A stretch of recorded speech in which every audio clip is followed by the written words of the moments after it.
Hello girls, मैं हूं doctor Shweta व्यास, सहायक आचार्य गृह विज्ञान, राजकीय मीरा कन्या महाविद्यालय उदयपुर, राजस्थान। और हम पढ़ रहे थे community health and family welfare में 5th यूनिट का चैप्टर प्रसव के बाद की देखभाल। तो हमने इससे पहले पढ़ा है कि प्रसव की तैयारी किस तरह से की जाती है, प्रसव क्या होता है, प्रसव के चरण क्या हैं। अब इसके बाद में अब हम आते हैं इस पर कि प्रसव के बाद की देखभाल, जब शिशु का आगमन हो गया है तो अब कैसे देखभाल की जाए माता की और शिशु की। मेनली इसमें माता की देखभाल के ऊपर आता है। तो देखते हैं हम इसमें सबसे पहले गर्भवती महिला की देखभाल प्रसव की तीसरी अवस्था के साथ समाप्त नहीं हो जाती। प्रसव होते ही लोग रिलैक्स हो जाते हैं कि अब तो डिलीवरी हो गई, काम खत्म, लेकिन काम खत्म नहीं होता। प्रसव के बाद वाले जो 42 दिन हैं इसको प्रसूति काल कहते हैं और ये बहुत ही इम्पॉर्टेंट है। इस अवस्था में गर्भाशय और अन्य जो संबंधित अंग हैं, यानी कि जो पेट का इंटेस्टाइन के ऑर्गन्स हैं, ये सारी चीज़ें जो फैल गया था पहले पोर्शन, हड्डियाँ वगैरह, वो सब पूर्व स्थिति में पहुंचना शुरू कर देते हैं। इस प्रक्रिया को अंतर्वलन या इन्वोल्यूशन कहते हैं और ये प्रक्रिया सामान्यतः 6 से 8 सप्ताह की होती है, परंतु 10 से 14 दिन की अवधि में पूर्वावस्था आने में मेन बड़े बड़े परिवर्तन ये हो जाते हैं। जैसे कि पहला गर्भाशय में परिवर्तन, जो चौड़ा हो गया था, आपने देखा स्टार्टिंग में मुट्ठी के आकार का था, जो इतना बड़ा हो गया था कि शिशु उसके अंदर आ गया था, तो ये और काफ़ी गद्देदार हो गया था, उसके अंदर बहुत सारी केशिकाएं हो गई थी, तो उसमें परिवर्तन। फिर योनि व ग्रीवा में परिवर्तन, यानी कि सर्विक्स जो फैल गया था उसमें क्या परिवर्तन आया, स्तनों में क्या परिवर्तन आया, ये सब चीज़ें हम इसमें पढ़ेंगे। जैसे कि गर्भाशय में परिवर्तन, गर्भाशय 10 से 12वें दिन में सिकुड़कर छोटा आकार ले लेता है, जिसको अंतर्वलन कहा जाता है। अंतर्वलन की अवधि व्यक्ति विशेष पर निर्भर करती है, यानी कि किसी किसी में तो जल्दी से पहले जैसा हो जाता है, किसी किसी में लंबा समय ले लेता है, या फिर पूरी तरह से नहीं आ पाता है, तो पूर्ण रूप से वैसा का वैसा नहीं हो पाएगा, थोड़ा सा विस्तारित रह जाता है। समझ लीजिए इलास्टिक है, बहुत खींचा जाएगा तो थोड़ा सा इलास्टिक चौड़ा रह जाता है। जब आप पहली बार यूज़ करते हैं तो एकदम नया होता है, बाद में थोड़ा चौड़ा हो जाता है, उसी तरह से वाली बात है इसमें कि थोड़ा सा चौड़ा ये रह जाता है।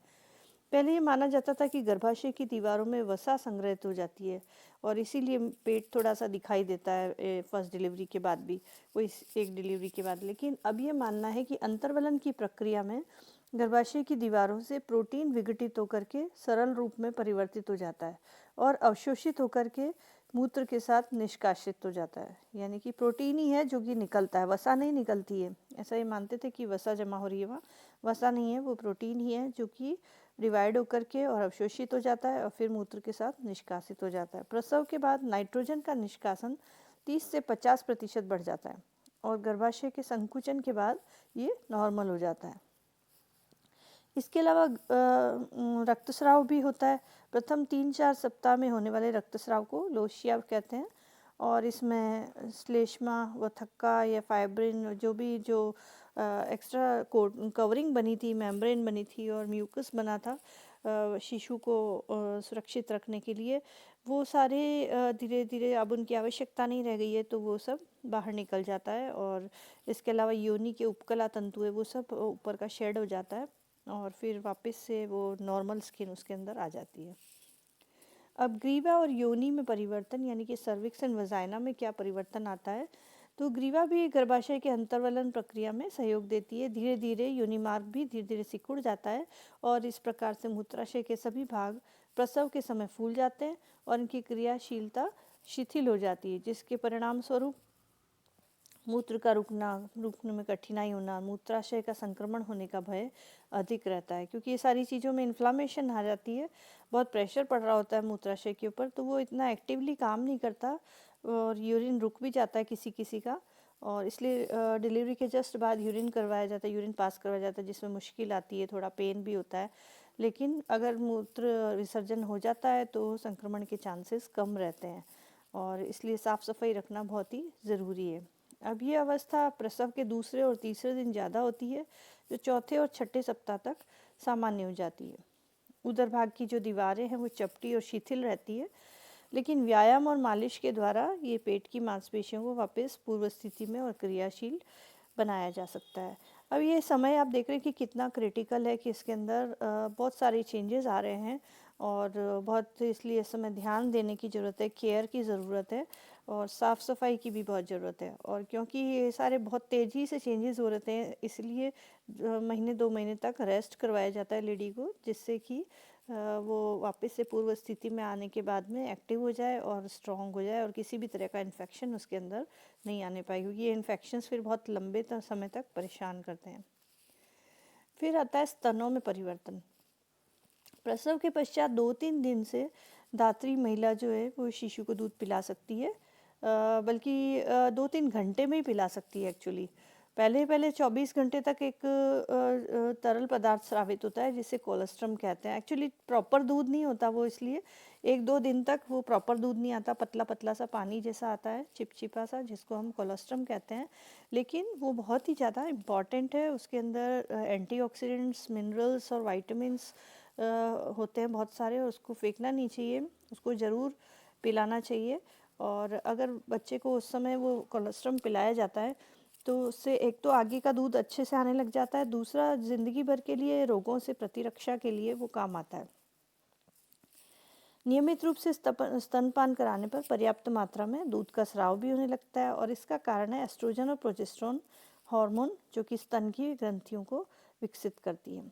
अब अग्र पिट्यूटरी से ऑक्सीटोसिन हार्मोन स्रावित होता है, जो कि दूध के स्राव में वृद्धि करता है। प्रसव के बाद की देखभाल के निम्नलिखित उद्देश्य होते हैं, जैसे कि एक तो उससे जो बॉडी है वो वापस से पहले की स्थिति में आती है एकदम, इसलिए शरीर को विश्राम देना चाहिए, जिससे कि बॉडी सारी मांसपेशियां और सभी आंतरिक अंग जो है पूर्व स्थिति में आ जाए। दूसरा, गर्भाशय में रोग उत्पन्न करने वाले जीवाणुओं को आने से रोकना, ये देखभाल भी बहुत ही इम्पॉर्टेंट होती है, इसलिए ड्रेसिंग वगैरह क्लीनिंग वो बहुत ही इम्पॉर्टेंट है। फिर स्तनपान कराते समय स्तनों की देखभाल करना और साथ ही साधारण स्वास्थ्य के स्तर को सुधारना। जो बहुत ही कमजोरी आ गई होती है, एकदम से वाटर लॉस होता है, प्रोटीन लॉस होता है और फिर एकदम से ब्लीडिंग भी हो रही होती है, तो बहुत सारे लॉसेस उसके अंदर हो रहे होते हैं। और जो लेबर होता है, मतलब कि प्रसव की जो प्रक्रिया है वो बहुत ही ज़्यादा थका देने वाली होती है, तो इसलिए इस समय में बहुत ही वीकनेस आ जाती है, तो इस समय में उसकी जो महिला की बहुत ही ज़्यादा देखभाल की आवश्यकता होती है। अब देखते हैं हम प्रसव की बाद की सेवाएं। इसमें सामान्य शारीरिक अवस्था पे आते हैं पहले। तो प्रसूता की देखभाल एक सामान्य बिस्तर पर लेटे हुए मरीज के समान होनी चाहिए। नित्य गीले कपड़े से शरीर को साफ कर स्वच्छ कपड़े पहनाना, शुद्ध वायु, प्रकाश व्यवस्था, प्रसन्नचित वातावरण बनाकर रखना आवश्यक है। और प्रसूता को कुछ देर बैठने और गति करने के लिए प्रोत्साहित करना चाहिए, जिससे कि बॉडी में ब्लड सर्कुलेशन जो है वो नॉर्मल रहे और वो जल्दी अपने नॉर्मल कंडीशन में आ सके। फिर तापक्रम का रिकॉर्ड लेना चाहिए, हर 4 घंटे के बाद रिकॉर्ड करना चाहिए। अगर टेम्परेचर बढ़ जाता है तो बहुत ज़्यादा बढ़ेगा तो वो ना इन्फेक्शन है, अगर हल्का फुल्का बढ़ रहा है तो ज़्यादा फर्क नहीं पड़ता है, लेकिन 100 डिग्री से ऊपर जाते ही इसका मतलब है विषाक्त स्थिति यानी टॉक्सीमिया के चांसेस होते हैं, इन्फेक्शन हो सकता है या कोई और प्रॉब्लम भी हो सकती है। फिर नाड़ी गति देखनी चाहिए। सामान्यतः नाड़ी गति जो है 90 रहती है प्रति मिनट, लेकिन अगर संक्रमण है तो ये बढ़ जाती है, तो तापक्रम की वृद्धि को गंभीरता से नापा जाता है और साथ में नाड़ी गति के बढ़ने को बहुत ही इम्पोर्टेंट माना जाता है। फिर विश्राम की बहुत ही इम्पोर्टेंस है कि स्वस्थ जो महिला होती है प्रसव के 2-3 दिन तक तो उससे नहीं हो पाता है, उसके बाद उठकर थोड़ा सा घूमना चाहिए, अपने कमरे में थोड़ा सा घूम लें। और लेकिन रात्रि के समय 8 से 10 घंटे का विश्राम आवश्यक होता है, लेकिन वो मिल नहीं पाता है। ये आगे आप जानते ही हैं कि छोटा बच्चा जब होता है तो उसको हर 2 घंटे में फीड कराना पड़ता है, तो उसको लगातार 10 घंटे का विश्राम नहीं मिल पाता है, तो दिन भर में उसको पूरा करना पड़ता है। और दिन के समय में भी 2-3 घंटे का विश्राम करना उपयुक्त रहता है। अगर पेन के कारण या स्तनों में भारीपन के कारण नींद नहीं आती है तो उसका उचित उपचार कर आराम करना चाहिए। और अगर डिप्रेशन में जा रही है लेडी या फिर मानसिक तनाव बहुत ज़्यादा है तो उसको नींद की गोली देके विश्राम कराया जाता है। अभी एक इम्पॉर्टेंट चीज़ है जिसका हमने जिक्र किया था कि मूत्र का रुकना, है ना। तो प्रसव से के 4-6 घंटे में ही मूत्र त्याग करने को प्रोत्साहित करना चाहिए। मूत्र का निष्कासन होने से संक्रमण की स्थिति उत्पन्न नहीं होती, जैसे कि मैंने कहा, अगर वहाँ पर रिटेन हो जाता है यूरिन, तो यूरिन के अंदर जो बहुत सारे मिनरल्स और शुगर और ये सब होता है, उसके वजह से प्रोटीन होता है, उसकी वजह से संक्रमण की स्थिति हो सकती है। पानी भी वहाँ पर अगर इतनी देर तक जमा रहता है तो भी होती है। तो इसलिए मूत्र का निष्कासन बहुत ही इम्पॉर्टेंट है। प्रसव के बाद मांसपेशियों की शिथिलता ज़्यादा हो जाती है, इसके कारण से मूत्र त्याग में कठिनाई आती है और इसलिए कैथेड्रल लगाना पड़ता है। कई बार तो मतलब नॉर्मली हो जाता है और कभी-कभी ऐसा होता है कि जब पास ही नहीं हो रहा है तो फिर कैथेड्रल लगाना पड़ता है, ये नॉर्मल नहीं है। दूसरा, कब्ज की स्थिति रहना नॉर्मल बात है, क्योंकि ये पूरा जो पोर्शन है पास पास मिला जुला है, योनि द्वार भी और रेक्टम भी और मूत्र का जो द्वार है वो भी, तो इसलिए वहाँ पूरे एरिया में इन्फ्लामेशन होना, पेन होना नॉर्मल है। इसकी वजह से कब्ज की स्थिति रहती है। फिर खाना वगैरह खाने में भी 1-2 दिन की देरी हो जाती है, ठीक से नहीं खा पाई हैं तो भी ऐसा कब्ज की स्थिति आती है। इसके अलावा उदर भाग की मांसपेशियों की शिथिलता है, टाँके हैं, व्यायाम की कमी के कारण पाचन प्रक्रिया भी व्यवस्थित नहीं होती है। इस सब के कारण से ये मूत्र का और जो मल का त्याग जो है वो रेगुलर नहीं हो पाता, तो फिर प्रॉब्लम्स खड़ी होती हैं। अब आहार के ऊपर आ जाते हैं। तो धात्री महिला की पोषण आवश्यकता निरंतर बढ़ती है। कैल्शियम की मात्रा तो गर्भावस्था की आवश्यकता के बराबर रहती है, किंतु लौह लवण की मात्रा घट जाती है और गर्भावस्था पूर्व की आवश्यकता के बराबर रह जाती है, क्योंकि उसमें ब्लड का लॉस जो 1 दिन ही रहता है और उसके बाद ब्लड लॉस इतना ज़्यादा नहीं होता है, 2-3 दिन के बाद ब्लड लॉस ख़त्म हो जाता है। फिर 700 कैलोरी अतिरिक्त और अन्य पोषक तत्वों की मात्रा दूध के निर्माण के लिए आवश्यक होती है और ये बढ़ती रहती है। जब शिशु 6 महीने का हो जाता है तो महिला को 1 लीटर दूध प्रतिदिन लेना होता है।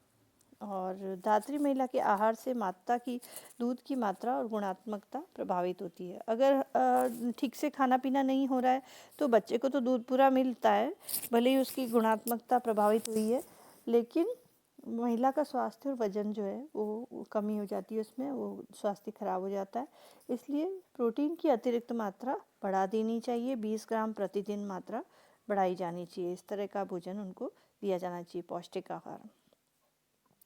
ये आप एक टेबल देख सकते हैं कि ये भोज्य पदार्थ की टेबल है, जिसमें कि अनाज, दालें, हरी पत्तेदार सब्जियां और इन सब के बारे में कि कम से कम इतना इतना लेना चाहिए। तो इसमें आप देख सकते हैं कि अनाज तो उतना लेना ही है, इसके अलावा हम उसमें मात्रा बढ़ा देते हैं दूध की, ना 325 ml दूध बढ़ा देते हैं प्रतिदिन। और ये एक रफ आइडिया है, ये और बढ़ाया जा सकता है दूध की क्वालिटी के हिसाब से।